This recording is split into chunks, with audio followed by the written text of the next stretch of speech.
Bienvenidos otra vez al curso Vida de Cristo, parte 2. Estamos ya en la segunda clase de este curso, clase número 23, que tiene que ver con las sanidades también.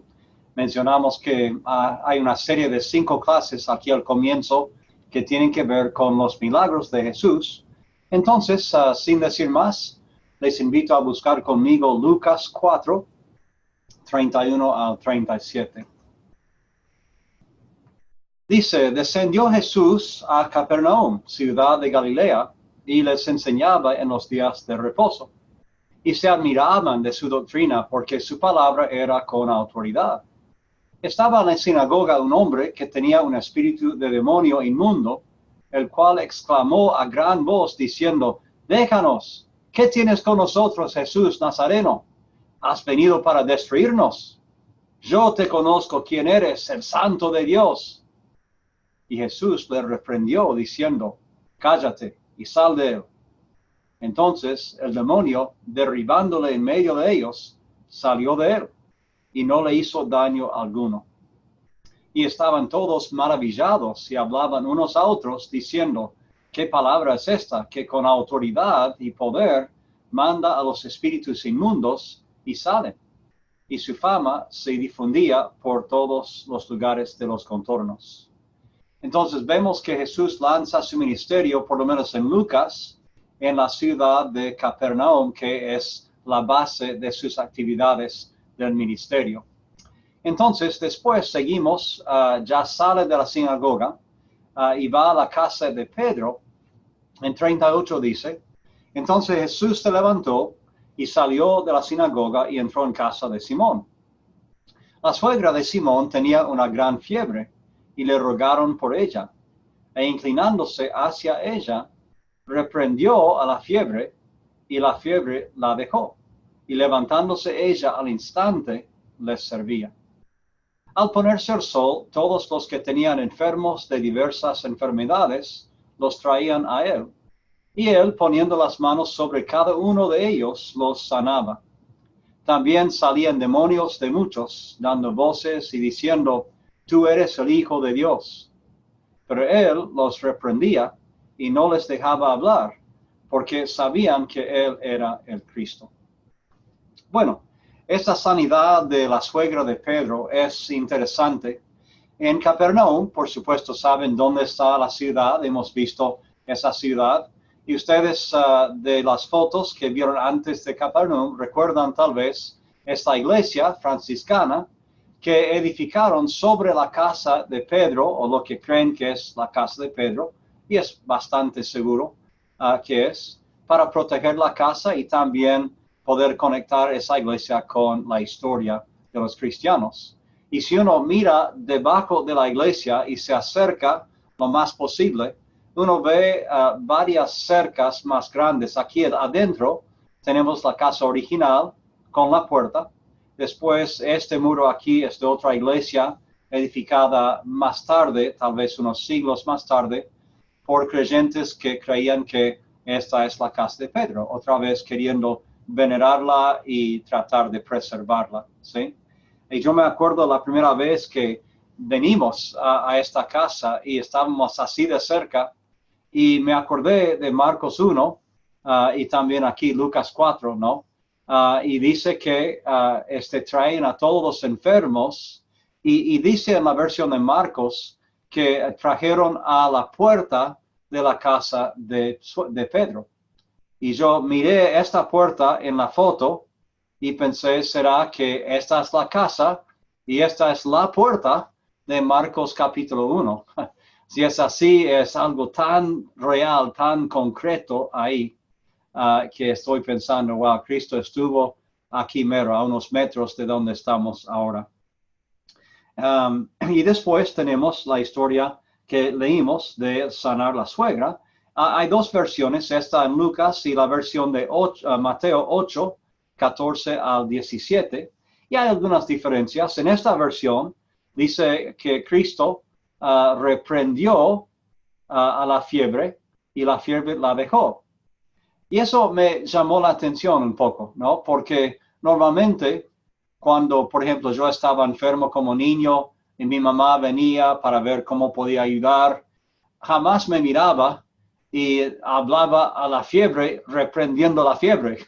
Creo que eso me hubiera dado un poco de temor. Mamá, ¿a quién estás hablando? ¿Sí?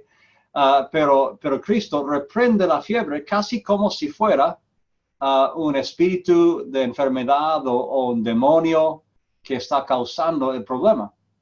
Y no sabemos si esto es algo que Cristo está haciendo porque en esa cultura creían que muchas enfermedades venían directo del diablo o demonios, espíritus malvados, y era una forma de hablar o de actuar que la gente entendía, ¿sí? Y que les daba más fe, conectaba eso con su fe.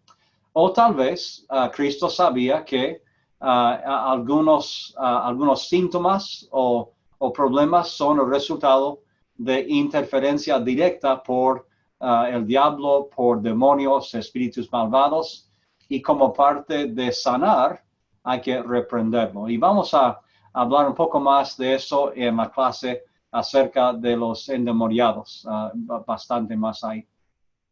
Pero es interesante y en la versión de Mateo dice que tocó la suegra de Pedro y la sanó. Y vemos aquí, entre el toque personal y la palabra de Cristo, el poder otra vez que demuestra Cristo, ¿sí? Con un toque sana o con una palabra sana.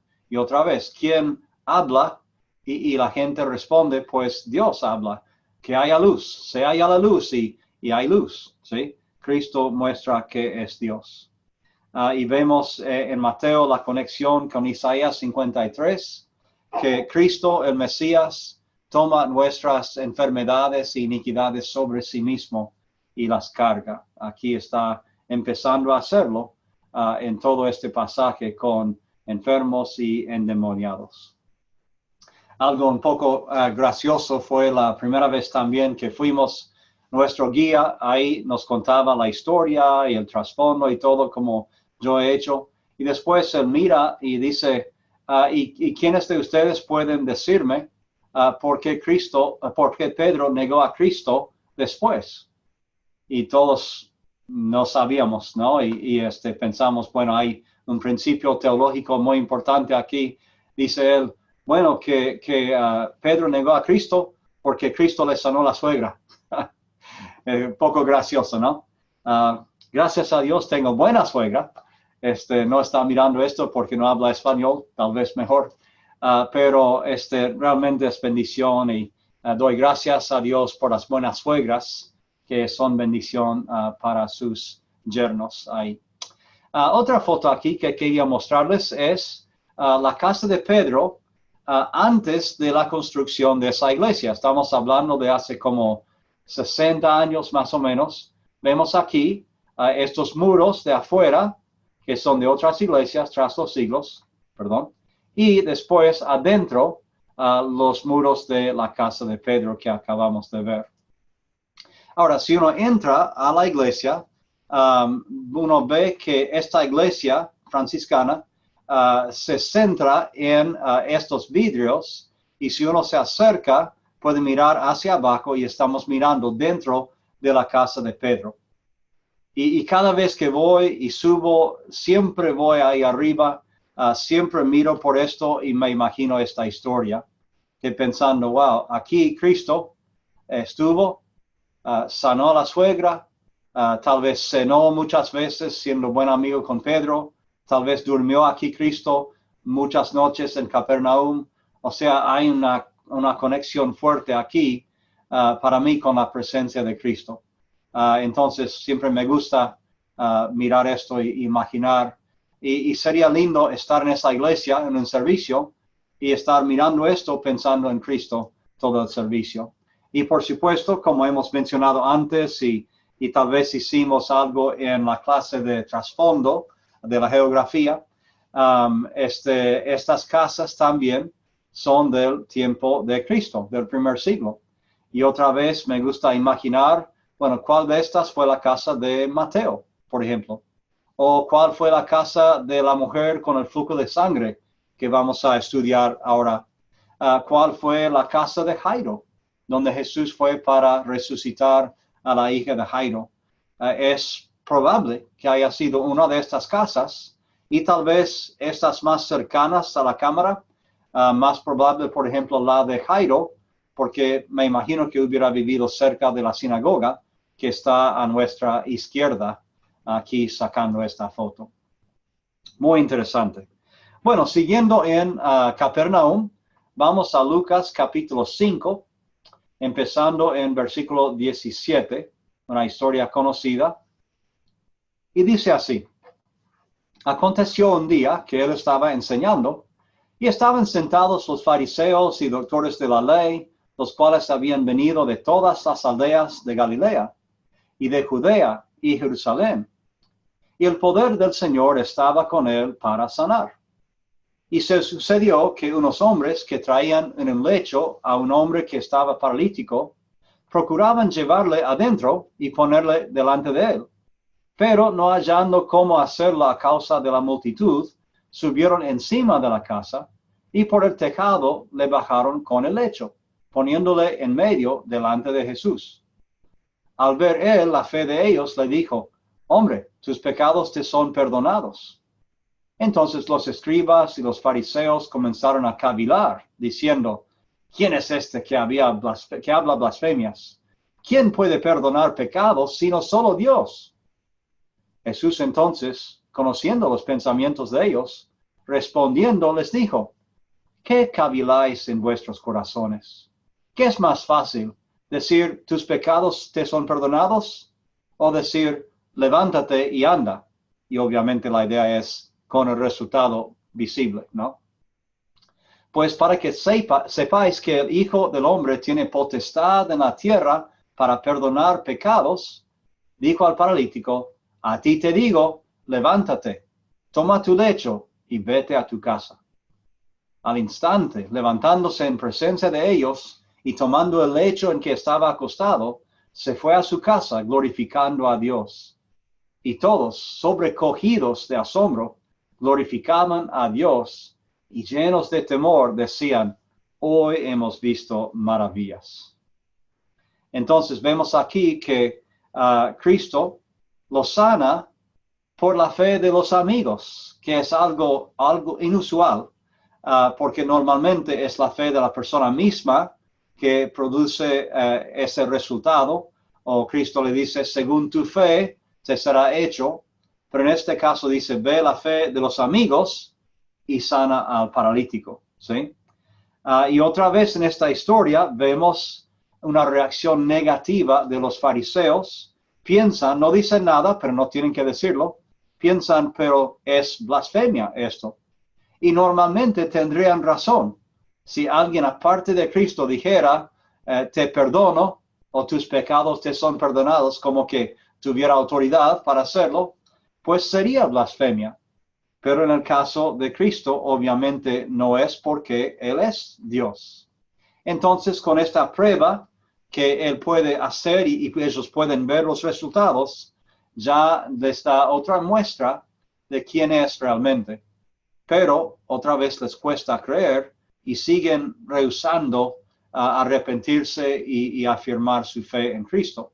Y más tarde, en Mateo 11, vamos a ver que es esa actitud de ver el milagro y de rehusar creer o arrepentirse, es la actitud por la cual Cristo los condena fuertemente a los líderes de Capernaum, aquí, Corazín y Bethsaida también. Pero la gente de Capernaum dice: wow, este hombre es grandioso, y glorifican a Dios y alaban a Dios. Entonces para ellos están convencidos que Cristo es Dios. Ahora, miren aquí otras fotos para dar el contexto. Ahí en el trasfondo vemos la sinagoga de Capernaum, y otra vez la parte de arriba, que es más blanca, no totalmente blanca, pero más blanca, es la sinagoga del cuarto siglo, como 3 siglos después de Cristo. Pero vemos aquí la base de basalto de ambos lados, que es la base de la sinagoga en el tiempo de Cristo. Él estuvo en esa sinagoga de basalto. Y entre la iglesia donde estamos sacando esta foto y la sinagoga aquí en el fondo, hay una casa enorme aquí. Y esta casa de basalto parece ser una casa de ínsula, es la palabra que usaban, que era una casa que había comenzado como una casa sencilla, tal vez de 2 habitaciones de la familia original, y después al tener hijos y los hijos casarse, pues se traían a la esposa y los niños ya a esta casa y agregaban más habitaciones y así expandían la casa. Entonces era no solamente una familia sencilla, sino la familia extendida, como el clan entero en un grupo de casas pegadas. ¿Okay? Entonces es probable que esta sea una casa así. Ahora, ya hemos cambiado de perspectiva, estamos ya en el porche de la sinagoga, mirando hacia atrás, aquí en el trasfondo vemos la iglesia franciscana sobre la casa de Pedro. Y aquí de otra perspectiva la casa donde tal vez esta historia ocurrió. Y digo tal vez porque, aunque no sabemos con seguridad si fue esta casa donde fue sanado el paralítico, es posible, parcialmente porque está cerca de la casa de Pedro y la sinagoga, parcialmente porque es una casa grande, y si Cristo estaba hablando y enseñando, tiene sentido que estuviera en una casa más grande, ¿sí? Donde puede entrar más gente. Y vemos también un detalle de esta casa, unas escaleras que iban hasta el techo de la casa, y en la historia menciona que subieron al techo, y Marcos dice que excavaron por el techo para bajar el hombre frente a Jesús. Entonces vemos aquí las escaleras que eran típicas en eso. Entonces, otra historia de Cristo que demuestra más de quién es y qué puede hacer. Bueno, ahora vamos a otra historia y vamos a Marcos para esta versión, Marcos 5, 24, y vamos a mencionar la mujer con el flujo de sangre. Todavía en Capernaum, en Lucas, esta historia ocurre justo después de que ha vuelto de echar los demonios del hombre en el Decápolis, y le han pedido que se fuera de la región. Entonces él vuelve a Capernaum, él baja del barco y viene caminando a Capernaum. Jairo viene corriendo para pedir que sane a su hija, y en el camino a la casa de Jairo, pues ocurre este evento. ¿Ok? Entonces estamos en Marcos 5, 24. Fue pues con él, y le seguía una gran multitud y le apretaban. Pero una mujer que desde hace 12 años padecía de flujo de sangre y había sufrido mucho de muchos médicos y gastado todo lo que tenía y nada había aprovechado, antes le iba peor, cuando oyó hablar de Jesús, vino por detrás entre la multitud y tocó su manto. Porque decía, si tocare tan solamente su manto, seré salva. Y enseguida la fuente de su sangre se secó, y sintió en el cuerpo que estaba sana de aquel azote. Luego Jesús, conociendo en sí mismo el poder que había salido de él, volviéndose a la multitud, dijo, ¿quién ha tocado mis vestidos? Sus discípulos le dijeron, ves que la multitud te aprieta y dices, ¿quién me ha tocado? Pero él miraba alrededor para ver quién había hecho esto. Interesante que no sabía él, o tal vez quería que ella se presentara, ¿no?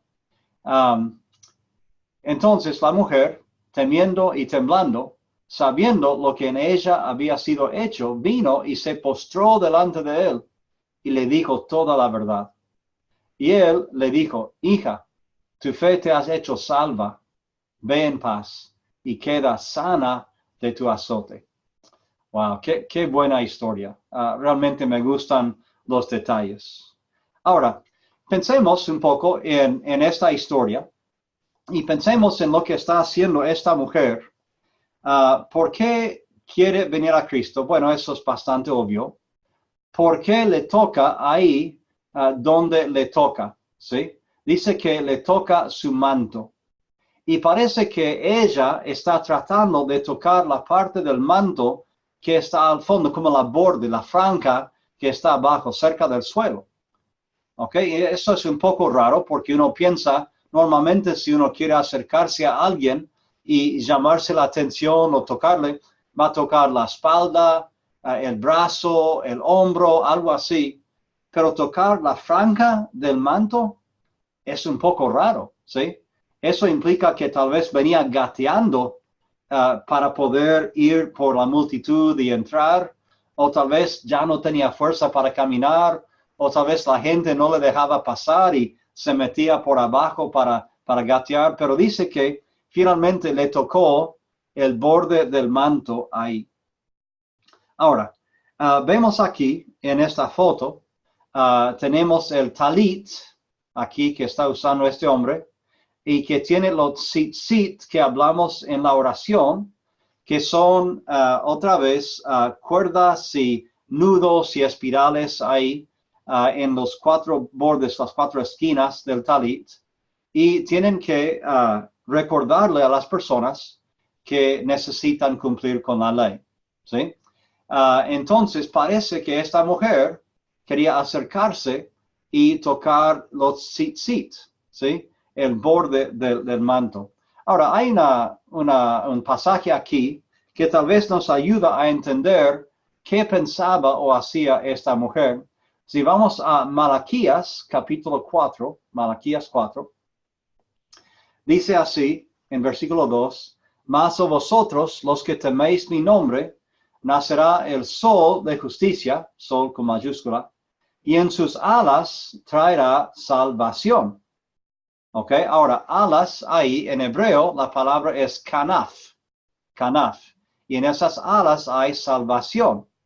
Ok, parte de la idea de salvación puede incluir la idea de sanación, como en griego la palabra sozo puede ser traducido salvar o sanar. Las dos ideas enlazadas ahí. Entonces, si esta mujer, como judía, conoce las escrituras, sabe que cuando llegue el Mesías, el sol de justicia, en sus alas traerá salvación. ¿Sí? Entonces, ella está pensando, en sus alas, en sus kanaf, traerá salvación. Ahora, lo interesante es que con esto aquí, el borde del manto se puede llamar kanaf. Entonces, esta mujer tal vez piensa, si este es el Mesías, entonces en su kanaf, en el borde de su manto, en los tzitzit, habrá salvación y sanación. Y si recordamos que la palabra hebrea para salvación es Yeshua, que es el nombre de Jesús, pues en las alas de Yeshua, trae salvación. Interesante las conexiones. Entonces, tal vez por eso, aquí vemos también esos tzitzit un poco más de cerca, vemos por qué Cristo les dice, o le dice a la mujer, tu fe te ha sanado, ¿sí? Tu fe te ha hecho salva, queda sana de tu azote, de tu aflicción. Tal vez él está viendo su fe, que ella piensa que él es el Mesías. Muy interesante esa idea. Entonces, otra historia más de Capernaum. Y uno más, aquí en Lucas 7, vamos a la versión de Lucas. Tenemos otra historia en Capernaum acerca del siervo de un centurión romano. En ese tiempo en Capernaum había una fuerte del ejército romano justo fuera de Capernaum. Y obviamente no fue muy popular, los judíos no querían nada que ver con los romanos. Y normalmente habría enemistad entre el pueblo y los líderes y este centurión. Pero parece que este hombre era algo diferente. Entonces vamos a leer para ver cómo era diferente. Después que hubo terminado todas sus palabras al pueblo que le oía, entró en Capernaum. Y el siervo de un centurión, a quien éste quería mucho, estaba enfermo y a punto de morir. Cuando el centurión oyó hablar de Jesús, le envió unos ancianos de los judíos, rogándole que viniese y sanase a su siervo. En la versión de Mateo dice que él mismo fue a Jesús. Entonces, una pequeña diferencia en las versiones. Versículo 4. Y ellos vinieron a Jesús, y le rogaron con solicitud, diciéndole, es digno de que le concedas esto, porque ama a nuestra nación y nos edificó una sinagoga. Wow, eso es un poco raro. Sí, un centurión romano dando dinero a los judíos para una sinagoga, que ni tenía nada que ver con su religión. Pero obviamente ha formado una amistad y les ha ayudado. Y Jesús fue con ellos, pero cuando ya no estaban lejos de la casa, el centurión envió a él unos amigos, diciéndole, Señor, no te molestes, pues no soy digno de que entres bajo mi techo, por lo que ni aún me tuve por digno de venir a ti. Pero di la palabra y mi siervo será sano, porque también yo soy hombre puesto bajo autoridad, y tengo soldados bajo mis órdenes. Y digo a este, ve, y va. Y al otro, ven, y viene. Y a mi siervo, haz esto, y lo hace.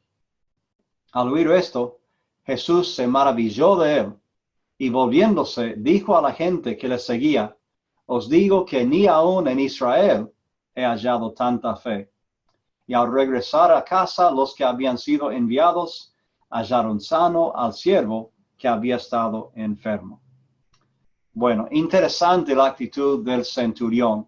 Primero, que en vez de ordenar a Cristo, mandar, que podría haber hecho como romano a un judío, él pide y ni se acerca, ni se considera digno. Otra vez, mucha humildad, pero aún eso no es lo que más impresionó a Jesús, sino la actitud de confianza que tenía el centurión, primero en la fe que podía sanar al siervo, pero yo creo aún más estaba maravillado Cristo porque él reconoció en el centurión una actitud, una realización, un reconocimiento de que Cristo tenía autoridad.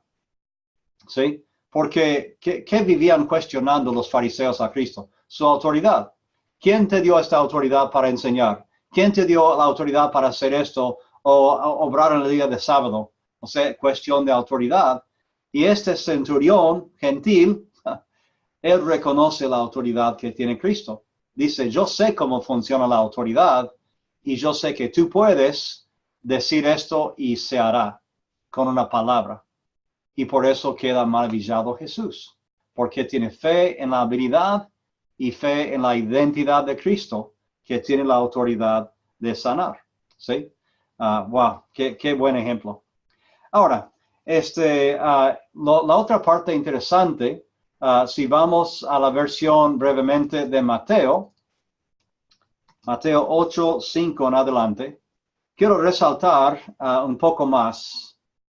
En versículo 11 de Mateo 8, tiene algo que no tiene Lucas. Y os digo que vendrán muchos del oriente y del occidente y se sentarán con Abraham e Isaac y Jacob en el reino de los cielos, mas los hijos del reino serán echados a las tinieblas de afuera. Allí será el lloro y el crujir de dientes. Entonces Jesús dijo al centurión, ve y como creíste te sea hecho, y así fue sanado. Esta adición en Mateo, que está hablando principalmente a una audiencia de judíos, es muy importante, porque Cristo aquí incluye a otros aparte de los judíos en el banquete celestial. Dice que en ese lugar habrá Abraham, Isaac, Jacob y todos en el reino de los cielos. Ellos estarán, por supuesto, pero habrá otros también que entrarán aparte de los judíos, como este centurión, o sea, los que creen en Dios y tienen esa relación de fe en Dios y en Cristo, ellos estarán en el reino de los cielos. Ahora, algunos han tomado pasajes como estos y han dicho, Cristo está diciendo que porque no creyeron, los judíos serán excluidos y ya los gentiles los reemplazan. Entonces algunos los llaman una teología de reemplazar. Pero no creo que Cristo esté enseñando eso. Los judíos son bienvenidos también si aceptan a Cristo, como cualquiera. Pero lo que sí Cristo está enfatizando es la inclusión de los gentiles, los que creen en Cristo. ¿Ok? Y hasta hoy en día ha habido cierto tipo de reconocimiento de estos gentiles que han hecho cosas a favor del pueblo judío, los llaman una clase de personas como gentiles rectos, gentiles que temen a Dios, ¿sí? Y hasta hoy tienen maneras de reconocer a ciertos gentiles que tras la historia han obrado a favor de los judíos y han realmente salvado a los judíos. Por ejemplo, ustedes conocen la historia de Oscar Schindler, en la lista de Schindler, un hombre que salvó a más de 1,000 judíos de los campos de concentración, empleándolos en su fábrica, comprando sus vidas del comandante del campo de concentración, y les salva, y según la película, hay más de 6,000 descendientes de esos judíos. Bueno, el gobierno de Israel, después de la Segunda Guerra Mundial, reconoció a Oscar Schindler como un gentil recto y le dieron una tumba que está en el monte Sión, en el cementerio en el monte Sión, y también un árbol en el camino de Yad Vashem. Aquí vemos el árbol de Oscar Schindler en Yad Vashem. Yad Vashem es el Museo del Holocausto en Jerusalén, y uno puede andar por esos caminos y ver la historia de todos los judíos que sufrieron y de los gentiles que también ayudaron a los judíos. Otro árbol y otra persona importante que es un gentil recto es Corrie ten Boom, que ella escribió el libro El lugar de refugio, fue una película también, y su familia en Holanda ayudaba a muchos judíos a escaparse de los nazis y después salir de Europa, y al final ella y su familia fueron capturados, descubiertos y capturados, sufrieron mucho y solamente Corrie salió del campo de concentración, el resto de su familia murió en el campo, en el campamento. Y entonces ella fue reconocida por esa labor y de su familia como gentil recta. Ahí, entonces, interesante. Ahora, ustedes piensan, pero eso fue hace como 70 años, y este árbol es bien chiquitito. Lo que pasa es que le dieron un árbol hace muchos años, y creció, y después, en el año que ella falleció su árbol. Curioso. Entonces le plantaron otro, y aquí es este más nuevo. Bueno, entonces, de estas historias, seguimos viendo en el ministerio de Cristo milagros que demuestran el poder y la autoridad de Cristo. Y en estos, en especial, historias que ocurrieron en su base de ministerio en Capernaum. Bueno, espero que haya sido interesante esta clase, que haya sido útil. Nos veremos en la próxima clase. Que el Señor los bendiga.